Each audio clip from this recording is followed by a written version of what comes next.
ਤੁਹਾਡੀ ਆਰਜੇ ਦੋਸਤ ਜਸਮੀਤ ਕੌਰ ਹਾਜ਼ਰ ਹਾਂ ਅੱਜ ਦਾ ਪ੍ਰੋਗਰਾਮ ਲੈ ਕੇ FM community radio Guru Nanak Dev engineering college Gill Park Ludhiana ਤੋਂ। ਅੱਜ ਮੈਂ ਆਪਣੇ ਸਰੋਤਿਆਂ ਦੇ ਨਾਲ ਇੱਕ ਅਜਿਹੀ ਸ਼ਖਸੀਅਤ ਦੀ ਗੱਲਬਾਤ ਰਾਹੀਂ ਮੁਲਾਕਾਤ ਕਰਵਾਉਣ ਜਾ ਰਹੀ ਹਾਂ ਜਿਨ੍ਹਾਂ ਨੇ 1988 ਦੇ ਵਿੱਚ ਇੰਡੀਅਨ ਸਿਵਲ ਸਰਵਿਸਿਜ਼ ਦੀ ਐਗਜ਼ਾਮੀਨੇਸ਼ਨ ਨੂੰ ਪਾਸ ਆਊਟ ਕਰਕੇ 1999 ਦੇ ਵਿੱਚ ਇੰਡੀਅਨ ਪੋਸਟਲ ਸਰਵਿਸਿਜ਼ ਨੂੰ ਜੁਆਇਨ ਕੀਤਾ ਅਤੇ ਉਸ ਸਮੇਂ ਤੋਂ ਹੀ ਆਪਣੀਆਂ ਸੇਵਾਵਾਂ ਨਿਭਾਉਂਦੇ ਆ ਰਹੇ ਹਨ। ਤਾਂ ਉਹੀ ਮਹਾਨ ਸ਼ਖਸੀਅਤ ਸ਼੍ਰੀ ਰਜਿੰਦਰ ਕਸ਼ਯਪ ਜੀ ਅੱਜ ਸਾਡੇ ਨਾਲ ਇਸ ਸਟੂਡੀਓ ਦੇ ਵਿੱਚ ਮੌਜੂਦ ਨੇ। ਤਾਂ ਆਓ ਸਭ ਤੋਂ ਪਹਿਲਾਂ ਉਹਨਾਂ ਦਾ ਸਵਾਗਤ ਕਰਦੇ ਹਾਂ। ਸਤਿ ਸ਼੍ਰੀ ਅਕਾਲ ਸਰ। ਸਤਿ ਸ਼੍ਰੀ ਅਕਾਲ, thank you very much. Thank you sir. ਕਿਵੇਂ ਫੀਲ ਹੋ ਰਿਹਾ ਸਰ ਸਟੂਡੀਓ 'ਚ ਆ ਕੇ?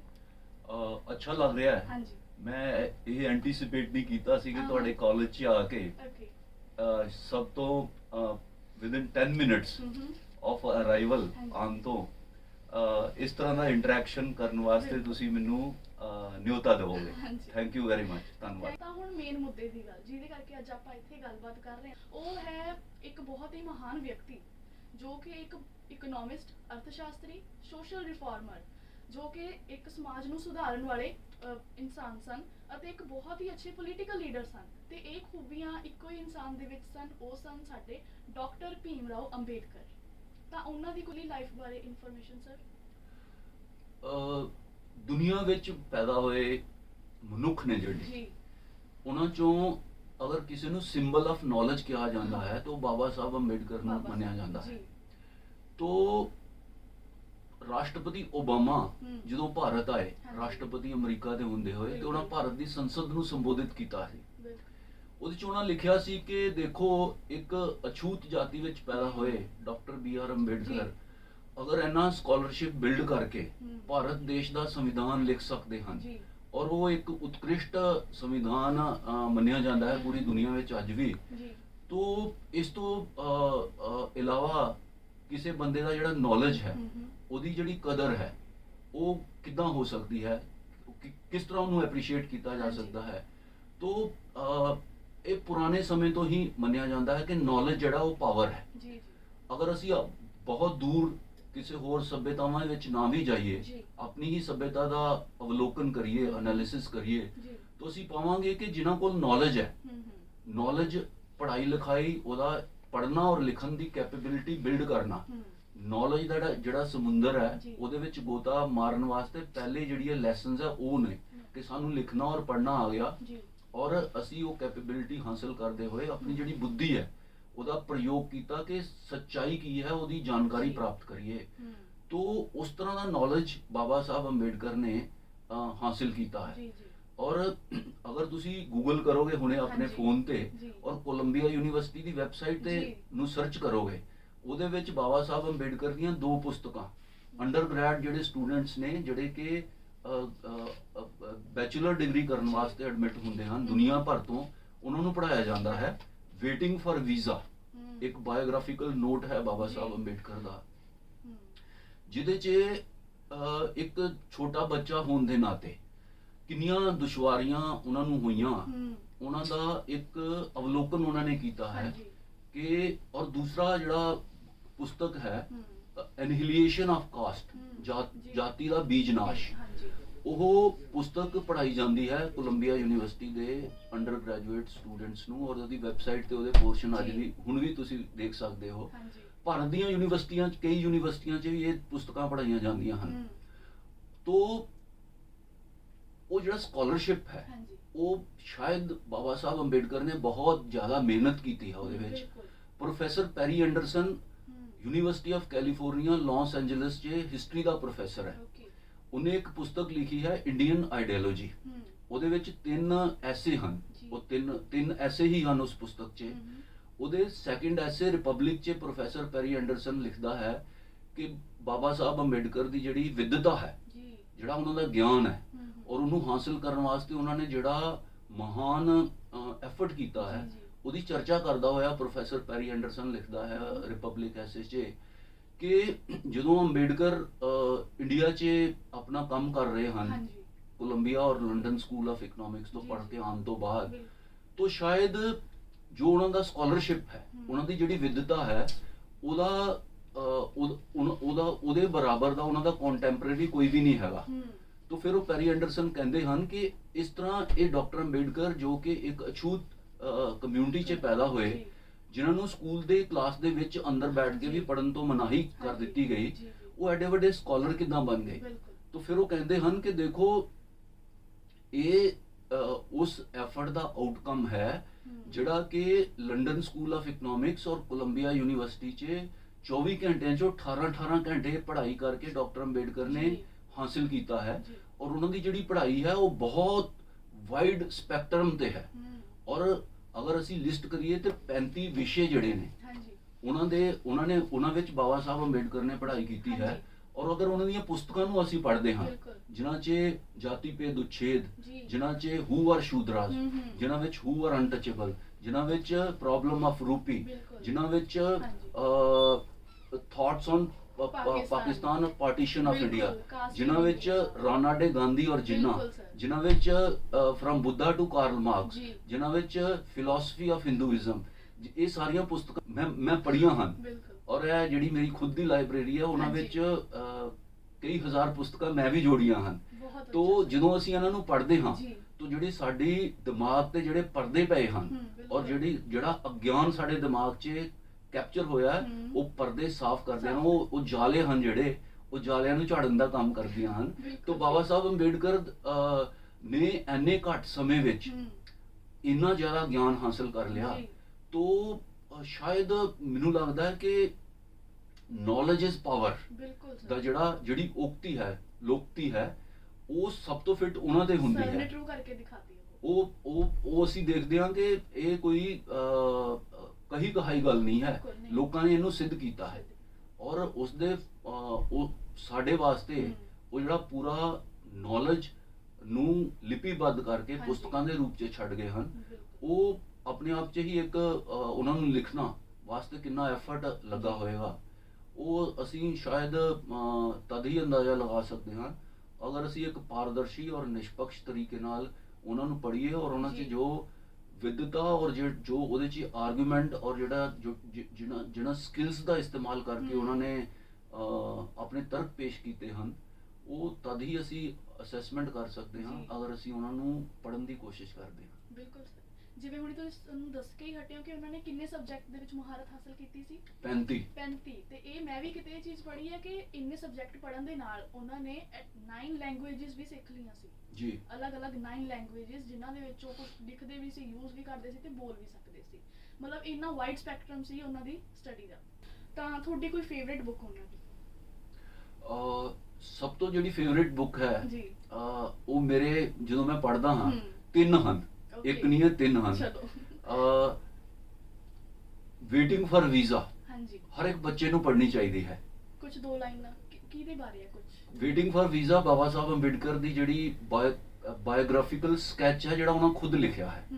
ਤੋ ਉਹ ਜਿਹੜਾ ਸਟਰਗਲ ਹੈ ਔਰ ਇੱਕ ਜਿਹੜਾ ਛੋਟਾ ਬੱਚਾ ਹੈ ਕਿਸੇ ਸਮਾਜ ਵਿੱਚ ਅਗਰ ਇਸ ਤਰ੍ਹਾਂ ਦੀਆਂ ਦੁਸ਼ਪ੍ਰਵਿਰਤੀਆਂ ਹਨ ਜਿਹੜੀਆਂ ਕਿ ਛੂਆ-ਛਾਤ ਅਨਟਚੇਬਿਲਿਟੀ ਪ੍ਰੈਕਟਿਸ ਕਰਨ ਨੂੰ ਪ੍ਰੇਰਿਤ ਕਰਦੀਆਂ ਹਨ ਜਾਂ ਐਸਟੈਬਲਿਸ਼ ਕਰਦੀਆਂ ਹਨ, ਤੋ ਇੱਕ ਜਿਹੜਾ ਸੰਵੇਦਨਸ਼ੀਲ ਛੋਟਾ ਬੱਚਾ ਉਹਦੇ ਮਨ ਤੇ ਉਹਦਾ ਕੀ ਪ੍ਰਭਾਵ ਪੈ ਰਿਹਾ ਹੈ, ਉਹਦਾ ਇੱਕ ਬੜਾ ਸੂਖਮ ਐਨਾਲਿਸਿਸ ਕੀਤਾ ਗਿਆ। ਬਹੁਤ ਛੋਟੀ ਪੁਸਤਕ ਹੈ ਔਰ ਈਵਨ ਬਹੁਤ ਵੱਡਾ ਪੜ੍ਹਾਈ ਲਿਖਾਈ ਕਰਨ ਤੋਂ ਬਾਅਦ, ਸਕਾਲਰਸ਼ਿਪ ਹਾਸਲ ਕਰਨ ਤੋਂ ਬਾਅਦ ਇੱਕ ਪ੍ਰਬੁੱਧ ਵਿਅਕਤੀ ਹੋਣ ਦੇ ਨਾਤੇ ਵੀ ਉਹ ਜਿਹੜੀਆਂ ਪਰਿਸਥਿਤੀਆਂ ਉਹਨਾਂ ਨਾਲ 2-4 ਹੋਣ ਦਾ ਜਿਹੜਾ ਐਕਸਪੀਰੀਅੰਸ ਹੈ ਉਹਦੇ 'ਚ ਲਿਸਟ ਕੀਤਾ ਗਿਆ ਹੈ। ਤੋ ਇੱਕ ਸੋਸ਼ੀਓ ਸਾਈਕੋਲੋਜੀਕਲ ਜਿਹੜਾ ਰਿਫਲੈਕਸ਼ਨ ਹੈ, ਅਗਰ ਤੁਸੀਂ ਉਹਨੂੰ ਸੰਵੇਦਨਸ਼ੀਲ ਮਨ ਨਾਲ ਪੜ੍ਹਦੇ ਹੋ ਤਾਂ ਤੁਸੀਂ ਪਾਓਗੇ ਕਿ ਉਹ ਕਨਵੇ ਕਰਨ ਦੀ ਕੋਸ਼ਿਸ਼ ਕਰ ਰਹੇ ਹਨ ਬਾਬਾ ਸਾਹਿਬ ਅੰਬੇਡਕਰ। ਦੂਜੀ ਜਿਹੜੀ ਪੁਸਤਕ ਉਹਨਾਂ ਦੀ ਮਹਾਨ ਹੈ ਉਹ ਐਨੀਲੀਏਸ਼ਨ ਆਫ ਕਾਸਟ ਹੈ, ਜਾਤੀ ਦਾ ਬੀਜਨਾਸ਼। तो बाबा साहब लिखते हैं कि अगर तुसी समाज ਨੂੰ ਕੰਪਾਰਟਮੈਂਟਲਾਈਜੇਸ਼ਨ ਕਰ ਦਿੰਦੇ ਹੋ ਤੇ ਉਹਦੇ 'ਚ ਜਿਹੜੀ ਸਕਿੱਲਸ ਹਨ ਮਨੁੱਖਾਂ ਦੀਆਂ ਉਹਦਾ ਵੀ ਕੰਪਾਰਟਮੈਂਟਲਾਈਜੇਸ਼ਨ ਹੋ ਜਾਂਦਾ ਹੈ। तो ਉਹ ਜਿਹੜੇ ਲੋਕ ਹਨ ਉਹ ਉਸ ਸਮਾਜ ਵਿੱਚ ਰਹਿਣ ਵਾਲੇ ਲੋਕ ਇੱਕ ਸ਼ਕਤੀਸ਼ਾਲੀ ਸੈਟ ਆਫ ਪੀਪਲ ਨਹੀਂ ਬਣ ਸਕਦੇ। ਉਹਨਾਂ ਤੇ ਬਹੁਤ ਜਿਹੜੀਆਂ ਜ਼ੋਰ ਜ਼ਬਰ ਕਰਨ ਵਾਲੇ ਜਿਹੜੇ ਲੋਕਾਂ ਦੇ ਸਮੂਹ ਹੈ ਉਹ ਕਾਬਜ ਹੋ ਜਾਣਗੇ। तो भारत ਦਾ ਜਦੋਂ ਇੱਕ ਦੂਸਰੀ ਪੁਸਤਕ 'ਚ ਉਹਦਾ ਹੋਰ ਡਿਟੇਲ 'ਚ ਐਨਾਲਿਸਿਸ ਕਰਦੇ ਹਨ ਕਿ ਭਾਰਤ ਇੰਨੇ ਹਜ਼ਾਰ ਸਾਲ ਤੱਕ ਗੁਲਾਮ ਕਿਉਂ ਰਿਹਾ, ਕਿਉਂ ਰਿਹਾ? 1000 ਸਾਲ ਤੱਕ ਭਾਰਤ 1236 ਸਾਲ ਤੱਕ ਗੁਲਾਮ ਕਿਉਂ ਰਿਹਾ। ਬਿਲਕੁਲ। 711 ਈਸਵੀ 'ਚ ਮੁਹੰਮਦ ਬਿਨ ਕਾਸਿਮ ਨੇ ਸਿੰਧ ਤੇ ਹਾਂਜੀ। ਹਮਲਾ ਕੀਤਾ ਹਮ, ਔਰ ਉਸ ਤੋਂ ਬਾਅਦ ਭਾਰਤ ਜਿਹੜਾ ਹੈ ਉਹ 1947 'ਚ ਹੀ ਆਜ਼ਾਦ ਹੋਇਆ। ਜੀ ਤੋ ਇਹ ਜਿਹੜੀ ਸਮਾਜਿਕ ਵਿਵਸਥਾ ਹੈ ਉਹਦੇ ਉੱਤੇ ਦੋਸ਼ ਲਾਉਂਦੇ ਹਨ ਹਮ, ਕਿ ਇਹਨੇ ਇੱਕ ਕਮਿਊਨਿਟੀ ਹਮ, ਪੈਦਾ ਨਹੀਂ ਕੀਤੀ ਔਰ ਕਿਉਂਕਿ ਇਹਦੇ 'ਚ ਗ੍ਰੇਡਡ ਇਨਇਕੁਐਲਿਟੀ ਦੀ ਵਿਵਸਥਾ ਸੀ, ਜੀ ਜਿਹਦੇ 'ਚ ਜਿਹੜਾ ਉਸ ਗ੍ਰੇਡਡ ਇਨਇਕੁਐਲਿਟੀ ਦੇ ਜਿਹੜਾ ਸਮਾਜ ਆ ਉਹਦੇ 'ਚ ਸਭ ਤੋਂ ਉੱਚੇ ਪਾਇਦਾਨ ਤੇ ਖੜਾ ਸੀ, ਜੀ। ਉਹਦੇ ਜ਼ਿਆਦਾ ਅਧਿਕਾਰ ਸਨ ਔਰ ਜਿਹੜਾ ਸਭ ਤੋਂ ਥੱਲੇ ਪਾਇਦਾਨ ਤੇ ਸੀ ਹਮ। ਉਹਦੇ ਸਭ ਤੋਂ ਜ਼ਿਆਦਾ ਉਹਦੇ ਡਿਊਟੀਆਂ ਜ਼ਿਆਦਾ ਸਨ, ਉਹਦੀ ਰਿਸਪੌਂਸ ਉਹਨੂੰ ਰਾਈਟ ਨਹੀਂ ਸਨ। ਹਮ, ਤੋ ਇਸ ਤਰ੍ਹਾਂ ਦੀ ਡਿਸਕ੍ਰਿਮੀਨੇਟਰੀ ਜਿਹੜੀ ਵਿਵਸਥਾ ਸੀ ਉਹਦੇ ਵਿੱਚ ਉਹਨੇ ਭਾਰਤ ਨੂੰ ਗੁਲਾਮ ਬਣਾਇਆ। ਜੀ ਤੋ ਉਹ ਜਿਹੜੀ ਪੁਸਤਕ ਹੈ ਉਹ ਮਹਾਨ ਪੁਸਤਕ ਦੀ ਸ਼੍ਰੇਣੀ 'ਚ ਹੈ। ਹਮ। 2015 'ਚ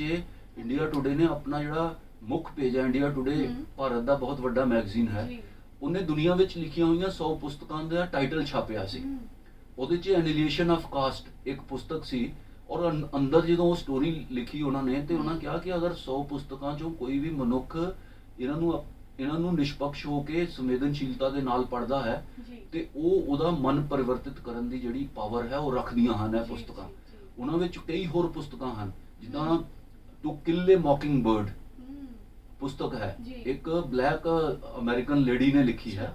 ਉਹਦੇ ਵਿੱਚ ਹੋਰ ਕਈ ਪੁਸਤਕਾਂ ਦਾ ਵੇਰਵਾ ਹੁਣ ਮੈਨੂੰ ਯਾਦ ਨਹੀਂ ਆ ਰਿਹਾ, ਹਾਂਜੀ, ਹਾਂਜੀ। ਬਟ ਉਹਨਾਂ ਚੋਂ ਕਾਫੀ ਸਾਰੀਆਂ ਪੁਸਤਕਾਂ ਮੈਂ ਪੜ੍ਹੀਆਂ। ਹਮ, ਤੋ ਇਹ ਜਿਹੜੀਆਂ ਦੋ ਪੁਸਤਕਾਂ ਹਨ, ਇਹ ਜਿਹੜੀਆਂ ਬਹੁਤ ਸ਼ਾਨਦਾਰ ਪੁਸਤਕਾਂ ਹਨ, ਜੀ। ਨਾ ਸਿਰਫ ਪ੍ਰੋਬਲਮ ਨੂੰ ਹਾਈਲਾਈਟ ਕਰਦੀਆਂ ਹਨ ਹਮ, ਬਟ ਉਹਦਾ ਸੋਲੂਸ਼ਨ ਕੀ ਹੋ ਸਕਦਾ ਉਹ ਵੀ ਐਡਵਾਈਸ ਕਰਦੀਆਂ ਹਨ। ਹਮ, ਸਭ ਤੋਂ ਸ਼ਾਨਦਾਰ ਪੁਸਤਕ ਜਿਹੜੀ ਅੱਗੇ ਹੈ ਉਹ ਹੈ ਰਾਨਾਡੇ ਗਾਂਧੀ ਐਂਡ ਜਿੰਨਾ, ਅੱਛਾ। ਬਾਬਾ ਸਾਹਿਬ ਅੰਬੇਡਕਰ ਦੀ। ਹਾਂਜੀ। 1940 ਜਾਂ 1941 ਦੇ ਵਿੱਚ ਬਾਬਾ ਸਾਹਿਬ ਅੰਬੇਡਕਰ ਨੂੰ ਹਮ, ਰਾਨਾਡੇ ਮਹਾਨ ਜਿਹੜੇ ਰਾਨਾਡੇ ਹੋਏ, ਹਾਂਜੀ। ਮਹਾਦੇਵ ਗੋਵਿੰਦ, ਜਸਟਿਸ ਮਹਾਦੇਵ ਗੋਵਿੰਦ ਰਾਨਾਡੇ, ਉਹਨਾਂ ਦੀ ਐਨੀਵਰਸਰੀ ਤੇ ਲੈਕਚਰ ਦੇਣ ਵਾਸਤੇ ਬੁਲਾਇਆ ਜਾਂਦਾ ਹੈ ਹਮ, ਤੇ ਉਹ ਲੈਕਚਰ ਨੂੰ ਬਾਅਦ 'ਚ ਉਹ ਪੁਸਤਕ ਦਾ ਰੂਪ ਦਿੰਦੇ ਹਨ ਔਰ ਉਹਦਾ ਨਾਮ ਹੈ ਰਾਨਾਡੇ ਗਾਂਧੀ ਔਰ ਜਿੰਨਾ। ਇਹ ਤਿੰਨ ਲੋਕਾਂ ਦਾ ਕੰਪੈਰੀਟਿਵ ਐਨਾਲਿਸਿਸ, ਤਿੰਨ ਮਹਾਨ ਲੋਕਾਂ ਦਾ ਕੰਪੈਰੀਟਿਵ ਐਨਾਲਿਸਿਸ ਕਰਦੇ ਹਨ। ਜੀ। ਤੋ ਉਹ ਪੁਸਤਕ 'ਚ ਇੱਕ ਮਹਾਨ ਵਿਅਕਤੀ ਕੌਣ ਹੁੰਦਾ ਹੈ ਹਮ, ਔਰ ਇੱਕ ਵੱਡਾ ਮਨੁੱਖ ਕੌਣ ਹੁੰਦਾ ਹੈ ਜੀ, ਔਰ ਇੱਕ ਮਹਾਨ ਵਿਅਕਤੀ ਦੀਆਂ ਕੀ ਕਰੈਕਟਰਿਸਟਿਕਸ ਹਨ, ਜੀ। ਉਹਦੇ 'ਚ ਕੀ ਕੁਆਲਿਟੀਜ਼ ਹੋਣੀਆਂ ਚਾਹੀਦੀਆਂ। ਇੱਕ ਵੱਡਾ ਰਾਜਨੀਤਿਕ ਵਿਅਕਤੀ ਔਰ ਇੱਕ ਮਹਾਨ ਵਿਅਕਤੀ 'ਚ ਕੀ ਫਰਕ ਹੈ, ਜੀ। ਉਹਦਾ ਵੇਰਵਾ ਬਹੁਤ ਹੀ ਸ਼ਾਨਦਾਰ ਤਰੀਕੇ ਨਾਲ ਬਾਬਾ ਸਾਹਿਬ ਜੀ। ਅੰਬੇਡਕਰ ਨੇ ਪ੍ਰਸਤੁਤ ਕੀਤਾ ਹੈ। ਔਰ ਦੁਨੀਆ ਵਿੱਚ ਜਿੰਨੇ ਵੀ ਫਿਲਾਸਫਰ ਹੋਏ ਨੇ, ਜਿਨ੍ਹਾਂ ਨੇ ਨਾਇਕ ਪੂਜਾ ਜਾਂ ਨਾਇਕਾਂ ਤੇ ਆਪਣੀ ਫਿਲਾਸਫੀਕਲ ਕਿਤਾਬਾਂ ਜਾਂ ਆਈਡੀਆਜ਼ ਲਿਖੇ ਹਨ, ਜੀ। ਉਹਨਾਂ ਦਾ ਵੇਰਵਾ ਦਿੰਦੇ ਹੋਏ ਬਾਬਾ ਸਾਹਿਬ ਅੰਬੇਡਕਰ ਨੇ ਉਹ ਪੁਸਤਕ ਲਿਖੀ ਹੈ। ਤੋ ਉਹ ਉਹ ਪੁਸਤਕ ਦੇ ਨੂੰ ਮੈਂ ਬਹੁਤ ਕਈ 100 ਲੈਕਚਰ ਵਿੱਚ ਜਦੋਂ ਮੈਂ ਇੰਟਰੈਕਸ਼ਨ ਕਰਦਾ ਹਾਂ ਲੋਕਾਂ ਦੇ ਨਾਲ, ਉਹਦਾ ਰੈਫਰ ਕੀਤਾ ਕਿ ਉਹਨੂੰ ਪੜ੍ਹਨਾ ਚਾਹੀਦਾ ਹੈ। ਔਰ ਹੋਰ ਵੀ ਪੁਸਤਕਾਂ ਹਨ ਬਟ ਇਹ ਪੁਸਤਕਾਂ ਨੂੰ ਅਗਰ ਤੁਸੀਂ ਪੜ੍ਹੋਗੇ ਜੀ। ਔਰ ਫਿਲਾਸਫੀ ਆਫ ਹਿੰਦੂਇਜ਼ਮ ਨੂੰ ਅਗਰ ਹਮ। ਤੁਸੀਂ ਪੜ੍ਹੋਗੇ, ਉਹ ਬਹੁਤ ਕ੍ਰਿਟੀਕਲ ਪੁਸਤਕ ਹੈ ਬਾਬਾ ਹਮ। ਸਾਹਿਬ ਅੰਬੇਡਕਰ ਦੀ। ਤੋ ਭਾਰਤ ਦੇ ਸਮਾਜ ਵਿੱਚ ਜਿਹੜੀਆਂ ਮਾਨਸਿਕਤਾਵਾਂ ਹਨ ਉਹਨਾਂ ਦੇ ਉੱਤੇ ਔਰ ਇਸਤਰੀ ਦੀ ਜਿਹੜੀ ਅਵਸਥਾ ਹੈ ਔਰ ਕਿਸ ਤਰ੍ਹਾਂ ਜਿਹੜੀ ਇਸਤਰੀ ਹੈ ਉਹਨੂੰ ਇੱਕ ਫਾਊਂਡੇਸ਼ਨਲ ਸਟੋਨ ਦੇ ਰੂਪ ਵਿੱਚ ਇਸਤੇਮਾਲ ਕਰਕੇ ਇੱਕ ਸੋਸ਼ਲ ਸਟਰਕਚਰ ਕ੍ਰੀਏਟ ਕੀਤਾ ਗਿਆ ਭਾਰਤ ਦੇ ਸਮਾਜ 'ਚ, ਔਰ ਕਿਸ ਤਰ੍ਹਾਂ ਬਹੁਤ ਲੰਬੇ ਸਮੇਂ ਤੱਕ ਉਹਨੂੰ ਜਿਹੜੇ ਅਧਿਕਾਰ ਹੈ ਉਸ ਤੋਂ ਮਹਿਰੂਮ ਰੱਖਿਆ ਗਿਆ ਹੈ, ਉਹਦਾ ਬਹੁਤ ਸ਼ਾਨਦਾਰ ਵਿਵੇਚਨਾ ਜਿਹੜੀ ਹੈ ਉਹ ਫਿਲਾਸਫੀ ਆਫ ਹਿੰਦੂਇਜ਼ਮ 'ਚ ਬਾਬਾ ਸਾਹਿਬ ਅੰਬੇਡਕਰ ਨੇ ਜੀ। ਪੇਸ਼ ਕੀਤੀ ਹੈ। ਠੀਕ ਹੈ। ਤੋ ਆਪਣੇ ਆਪ 'ਚ ਇਹ ਸਭ ਪੁਸਤਕਾਂ ਮਾਸਟਰਪੀਸ ਹਨ। ਹਮ, ਮੈਂ ਇਹਨਾਂ ਨੂੰ ਕੋਈ ਗ੍ਰੇਡਿੰਗ ਦੀ ਸ਼੍ਰੇਣੀ 'ਚ ਨਹੀਂ ਰੱਖ ਸਕਦਾ, ਹਮ। ਬਟ ਇਹਨਾਂ ਨੂੰ ਪੜ੍ਹਨਾ ਆਪਣੇ ਆਪ 'ਚ ਹੀ ਬਹੁਤ ਇੰਜੋਏਬਲ ਐਕਸਪੀਰੀਅੰਸ ਬਿਲਕੁਲ ਹੈ। sir, ਬਿਲਕੁਲ। ਸਾਡੇ ਲਈ ਤਾਂ ਵੈਸੇ ਬਹੁਤ ਮਾਣ ਦੀ ਗੱਲ ਹੈ ਤੇ ਸਾਡੇ ਇੰਸਟੀਚਿਊਟ ਲਈ ਵੀ ਕਿ ਇੰਨੀ ਵੱਡੀ ਸ਼ਖਸੀਅਤ ਸਾਡੇ ਕਾਲਜ ਦੇ ਵਿੱਚ ਆਏ। ਤਾਂ ਹੁਣ ਜਿਹੜੀ ਅੱਜ ਦੀ ਸਾਡੀ ਯੰਗਸਟਰ ਜਨਰੇਸ਼ਨ ਹੈ ਉਹਨਾਂ ਦੇ ਲਈ ਤੁਹਾਡੇ ਕੁਝ ਮੋਟੀਵੇਸ਼ਨਲ ਵਰਡਸ? ਇਹੋ ਹੀ ਕਹਿਣਾ ਚਾਹਾਂਗਾ ਹਾਂਜੀ। ਕਿ ਜੋ ਵੀ ਤੁਸੀਂ ਐਫਰਟ ਕਰਦੇ ਹੋ ਜੀ। ਉਹਨੂੰ 100% ਕਰੋ। ਜੀ। ਔਰ ਪੜ੍ਹਾਈ ਲਿਖਾਈ ਇੱਕ ਡਿਗਰੀ ਹਾਸਿਲ ਕਰਨਾ तो एक रिक्वायरमेंट हो सकता है, ਜੀ। ਬਟ ਇੱਕ ਬਿਹਤਰੀਨ ਔਰ ਨੌਲੇਜੇਬਲ ਮਨੁੱਖ ਕਿੱਦਾਂ ਬਣਨਾ ਹੈ, ਹਮ, ਉਹ ਜਿਹੜੀਆਂ ਸਟੇजेस ਆ ਉਹਨਾਂ ਦੇ ਵੀ ਉਹਨਾਂ ਦੇ ਬਾਰੇ ਵੀ ਗਿਆਨ ਦੀ ਜਿਹੜੀ ਪ੍ਰਕਿਰਿਆ ਜੀ। ਉਹਨੂੰ ਹਾਸਿਲ ਕਰਨ ਦੀ ਕੋਸ਼ਿਸ਼ ਹਮ। ਕਰੋ। ਔਰ ਜੋ ਵੀ ਕਰਨਾ ਚਾਹੁੰਦੇ ਹੋ ਉਹਨੂੰ ਯੰਗ ਏਜ 'ਚ ਉਹਦੀ ਪ੍ਰਾਪਤੀ ਕਰੋ ਬਿਲਕੁਲ। ਔਰ ਆਪਣਾ 100% ਐਫਰਟ ਦੇ ਕੇ ਮੁੱਖ ਪਰਪਸ ਸਟੂਡੈਂਟ ਦਾ ਹੁੰਦਾ ਪੜ੍ਹਾਈ ਕਰਨਾ। ਔਰ ਇੱਕ ਬੁੱਧ ਤੋਂ ਕੋਟੇਸ਼ਨ ਲੈ ਕੇ ਆਪਣੀ ਗੱਲ ਨੂੰ ਕੰਪਲੀਟ ਕਰ ਦਵਾਂਗਾ ਕਿ ਬੁੱਧ ਕਹਿੰਦੇ ਹਨ ਜਦੋਂ ਭਿੱਖੂਆਂ ਨੂੰ ਉਹ ਬੋਧੀ ਭਿੱਖੂ ਜਿਹੜੇ ਹਨ ਉਹਨਾਂ ਦੇ ਡਿਸਾਈਪਲ ਉਹਨਾਂ ਨੂੰ ਪ੍ਰੇਰਿਤ ਕਰਦੇ ਹਨ ਤਾਂ ਕਹਿੰਦੇ ਹਨ ਕਿ ਇਹ ਜਿਹੜਾ ਗੱਲ ਹੈ ਇਹਦਾ ਨਿਸ਼ਕਰਸ਼ ਹੀ ਕਵਾਂਗਾ, ਇਹਦੇ ਪਿੱਛੇ ਇੱਕ ਗਾਥਾ ਹੈਗੀ ਹੈ ਤਾਂ ਬਟ ਉਹ ਗਾਥਾ ਬਹੁਤ ਲੰਬੀ ਹੋ ਜਾਏਗੀ, ਉਹਦੇ 'ਚ ਨਹੀਂ ਜਾਵਾਂਗਾ ਮੈਂ। ਬੁੱਧ ਕਹਿੰਦੇ ਹਨ ਕਿ ਜਿਹੜਾ ਪ੍ਰਗਿਆ ਹੈ, ਪ੍ਰਗਿਆ ਦਾ ਅਰਥ ਹੁੰਦਾ ਗਿਆਨ, ਦਾ ਅਰਥ ਹੁੰਦਾ ਨੌਲੇਜ। ਨੌਲੇਜ ਨੂੰ ਹਾਸਲ ਕਰਨ ਵਾਸਤੇ ਬਹੁਤ ਹੀ ਡਿਸਪਲਿਨ ਅਰਥਾਤ ਸ਼ੀਲਾਂ ਦਾ ਪਾਲਨ ਕਰਨਾ ਪੈਂਦਾ ਹੈ। ਔਰ ਜਦੋਂ ਅਸੀਂ ਸ਼ੀਲਾਂ ਦਾ ਪਾਲਨ ਕਰਦੇ ਹਾਂ, ਸ਼ੀਲਾਂ ਦਾ ਕੋਈ ਜਿੱਦਾਂ ਰਹਿਤ ਦੀ ਮਰਿਆਦਾ ਹੈ, ਸਿੱਖੀ ਨੂੰ ਅਗਰ ਅਸੀਂ ਜਾਣਦੇ ਹਾਂ ਤਾਂ ਉਹਦੇ 'ਚ ਰਹਿਤ ਦੀ ਮਰਿਆਦਾ ਹੈ। ਇਸੇ ਤਰ੍ਹਾਂ ਕੋਈ ਵੀ ਜਿਹੜਾ ਫਿਲਾਸਫੀ ਹੈ ਉਹਦੇ 'ਚ ਕੋਈ ਕੋਡ ਆਫ ਡਿਸਪਲਿਨ ਹੈ, ਤਾਂ ਸਟੂਡੈਂਟ ਦਾ ਵੀ ਇੱਕ ਕੋਡ ਆਫ ਡਿਸਪਲਿਨ ਉਹਨੂੰ ਆਪਣੀ ਲਾਈਫ 'ਚ ਅਡਾਪਟ ਕਰਨਾ ਚਾਹੀਦਾ ਕਿ ਕੋਡ ਆਫ ਡਿਸਪਲਿਨ ਨੂੰ ਫੋਲੋ ਕੀਤੇ ਬਿਨਾ ਤੁਸੀਂ ਘੋਰ ਪ੍ਰਯਾਸ ਨਹੀਂ ਕਰ ਸਕਦੇ, ਅਰਥਾਤ ਤੁਸੀਂ ਸਮਾਧੀ ਨਹੀਂ ਲਾ ਸਕਦੇ। तो कहते हैं बुद्ध अपने भिक्षुओं ਨੂੰ ਪ੍ਰੇਰਿਤ ਕਰਦੇ ਹੋਏ ਕਿ ਤੁਸੀਂ ਪੰਚਸ਼ੀਲਾਂ ਦਾ ਪਾਲਨ ਕਰੋ ਔਰ ਪੰਚਸ਼ੀਲਾਂ ਦਾ ਪਾਲਨ ਕਰਦੇ ਹੋਏ ਤੁਹਾਨੂੰ ਪ੍ਰੇਰਣਾ ਮਿਲੇਗੀ ਕਿ ਤੁਸੀਂ ਜਿਹੜੀ ਸਮਾਧੀ ਹੈ ਅਰਥਾਤ ਜਿਹੜਾ ਪ੍ਰਯਾਸ ਹੈ ਉਹਨੂੰ ਲੰਬੇ ਸਮੇਂ ਤੱਕ ਕਰ ਪਾਓਗੇ। ਅਗਰ ਤੁਸੀਂ ਸ਼ੀਲਾਂ ਦਾ ਪਾਲਨ ਕਰੋਗੇ, ਇੱਕ ਡਿਸਪਲਿਨ ਫੋਲੋ ਕਰੋਗੇ, ਇੱਕ ਘੋਰ ਪ੍ਰਯਾਸ ਕਰੋਗੇ ਤਾਂ ਡੈਫੀਨੇਟਲੀ ਤੁਹਾਨੂੰ ਨੌਲੇਜ ਮਿਲੇਗਾ। ਔਰ ਉਹ ਨੌਲੇਜ ਯੰਗ ਏਜ 'ਚ ਹੀ ਪ੍ਰਾਪਤ ਕਰਨਾ ਹੈ। ਕਿਉਂ ਉਹ ਯੰਗ ਏਜ 'ਚ ਇਸ ਕਰਕੇ ਪ੍ਰਾਪਤ ਕਰਨਾ ਹੈ ਕਿਉਂਕਿ ਜਿਹੜਾ ਲਾਈਫ ਹੈ ਉਹ ਇੰਪਰਮਾਨੈਂਟ ਹੈ। ਸਾਨੂੰ ਅਗਲਾ ਸਾਹ ਆਏਗਾ ਜਾਂ ਨਹੀਂ ਆਏਗਾ ਇਹਦੀ ਕੋਈ ਗਾਰੰਟੀ ਨਹੀਂ ਹੈਗੀ। ਹੋ ਸਕਦਾ ਅਸੀਂ 70 80 100 ਸਾਲ ਤੱਕ ਜੀਵਿਤ ਰਹੀਏ, ਬਟ ਉਹ ਇੰਨਾ ਲੰਬਾ ਜਿਹੜਾ ਜੀਵਨ ਹੈ, ਹਰ ਜਿਹੜਾ क्षण ਹੈ, ਹਰ ਜਿਹੜਾ ਮੌਕਾ ਹੈ ਉਹ ਅਨਸਰਟਨ ਹੈ। ਤਾਂ ਇਸ ਕਰਕੇ ਬੁੱਧ ਪ੍ਰੇਰਿਤ ਕਰਦੇ ਹਨ ਆਪਣੇ ਸਭ ਜਿਹੜੇ ਉਹਨਾਂ ਨੂੰ ਮੰਨਣ ਵਾਲੇ ਲੋਕ ਹਨ। ਔਰ ਆਪਣੀ ਫਿਲਾਸਫੀ 'ਚ ਵੀ ਕਹਿੰਦੇ ਹਨ ਕਿ ਇਹ ਜਿਹੜਾ ਪੂਰਾ ਕ੍ਰੀਏਸ਼ਨ ਹੈ ਇਹਦੇ 'ਚ ਡਾਇਨਾਮਿਜ਼ਮ ਹੈ, ਹਰ ਮੂਮੈਂਟ ਉਹ ਬਦਲਾਵ ਹੁੰਦਾ ਜਾ ਰਿਹਾ। ਤਾਂ ਕ੍ਰੀਏਸ਼ਨ ਹੋ ਰਿਹਾ, ਡਿਕੇ ਹੋ ਰਿਹਾ, ਕ੍ਰੀਏਸ਼ਨ ਹੋ ਰਿਹਾ, ਡਿਕੇ ਹੋ ਰਿਹਾ, ਜਨਮ ਹੋ ਰਿਹਾ, ਮਰਨ ਹੋ ਰਿਹਾ। ਤਾਂ ਇਹ ਜਿਹੜਾ ਪ੍ਰੋਸੈਸ ਹੈ ਇਹਦੇ 'ਚ ਇਹ ਸ਼ੋਰਿਟੀ ਨਹੀਂ ਹੈਗੀ ਕਿ ਅਸੀਂ ਲੰਬੇ ਸਮੇਂ ਤੱਕ ਰਵਾਂਗੇ। ਤਾਂ ਇਹ ਜਿਹੜਾ ਮੂਮੈਂਟ ਹੈ, ਅੱਜ ਜਦੋਂ ਅਸੀਂ ਕਾਲਜ ਆਏ ਹਾਂ, ਅਸੀਂ ਕਲਾਸ ਲਾ ਰਹੇ ਹਾਂ, ਜੋ ਸਾਡਾ ਟੀਚਰ ਸਾਨੂੰ ਦੱਸਣ ਦੀ ਕੋਸ਼ਿਸ਼ ਕਰ ਰਿਹਾ ਹੈ, ਅਗਰ ਅਸੀਂ ਲਾਇਬ੍ਰੇਰੀ 'ਚ ਬੈਠ ਕੇ ਪੜ੍ਹਨਾ ਚਾਹੁੰਦੇ ਹਾਂ ਤੇ ਉਹ ਜਿਹੜਾ ਐਫਰਟ ਹੈ ਉਹ 100% ਹੋਣਾ ਚਾਹੀਦਾ ਹੈ ਔਰ ਉਹ ਉਤਕ੍ਰਿਸ਼ਟ ਔਰ ਉੱਚੇ ਦਰਜੇ ਦਾ ਹੋਣਾ ਚਾਹੀਦਾ। ਹਰ ਮੂਮੈਂਟ ਅਗਰ ਅਸੀਂ ਹਰ ਮੂਮੈਂਟ 'ਚ ਹਰ ਦਿਨ ਇਦਾਂ ਕਰਾਂਗੇ ਤਾਂ ਜ਼ਰੂਰ ਅਸੀਂ ਪ੍ਰਬੁੱਧ ਵਿਅਕਤੀ ਬਣਾਂਗੇ। Thank you so much sir for your golden words ਤੇ ਆਈ ਹੋਪ ਆਪਾਂ ਦੁਬਾਰਾ ਫੇਰ ਕਦੇ ਆਪਾਂ ਨੂੰ ਮੌਕਾ ਮਿਲੇ ਤੇ ਕਿਸੇ ਹੋਰ ਵਿਚਾਰ ਤੇ ਆਪਾਂ ਗੱਲਬਾਤ ਸਾਂਝੀ ਕਰੀਏ। ਮੈਂ ਆਸ ਕਰਦੀ ਹਾਂ ਮੇਰੇ ਸੁਣਨ ਵਾਲੇ ਸਰੋਤਿਆਂ ਨੂੰ ਵੀ ਸਾਡੀ ਅੱਜ ਦੀ ਇਹ ਗੱਲਬਾਤ ਬਹੁਤ ਚੰਗੀ ਲੱਗੀ ਹੋਵੇਗੀ। ਧੰਨਵਾਦ। Thank you. Thank you sir.